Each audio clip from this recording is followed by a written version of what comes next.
Magandang hapon guys, dito tayo sa Fish Kids. Mayroon nag-harvest dito. So tingnan natin guys kung maraming laman sa isang kwarto itong lambat na to. Ayan, tingnan natin. Napakaraming talabas sa lambat na nakadikit guys. Kaya medyo mabigat na hirapan sila. Daming talabat sa taong nakadikit sa lambat. Mahirap yun. Sobrang bigat. At ito ay nervous na lang nila kasi ito ay nadaanan ng bagyo ng nakaraan na bagyong Christine. Ay yung sabi, nabutasan lang yung lambat.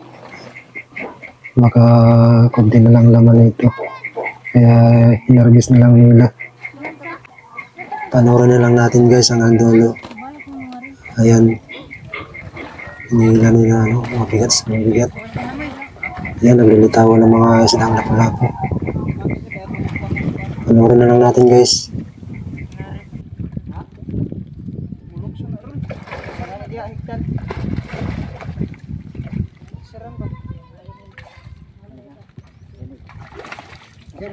Lang diri John pag sinilip John. Kani. Partan.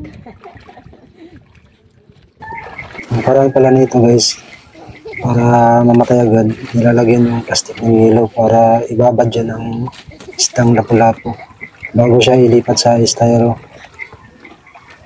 Pag namatay na siya, yan, nilagyan muna ng tubig. At ayan, kukunin na yung lapu-lapu para ilagay dyan.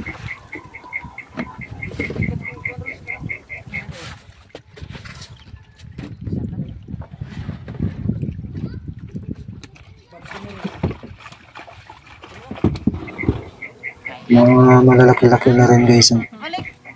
Siguro sobrang kilo ng isa. Yan, naglilitawan na. Panoorin natin guys.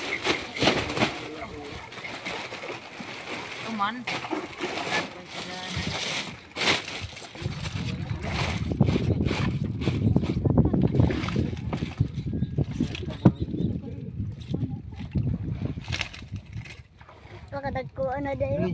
Dali.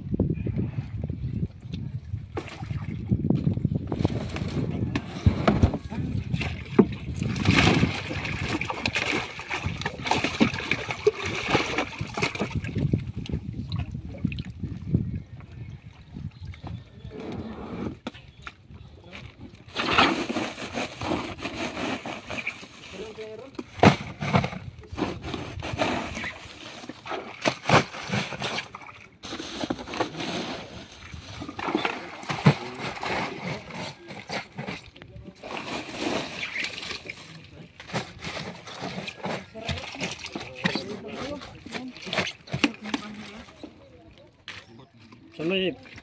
Kuhaon siguro na inay mga kuhaon na to.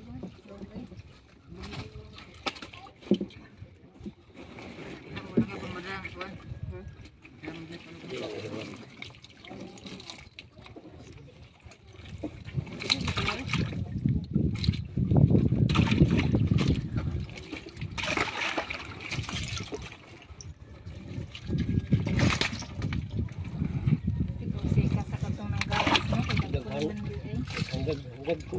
Sobrang 130 ni kabuk. Okay. Oh, yung mga nag-ihapag ba sa iyo? Parang wa. Lumayan yun.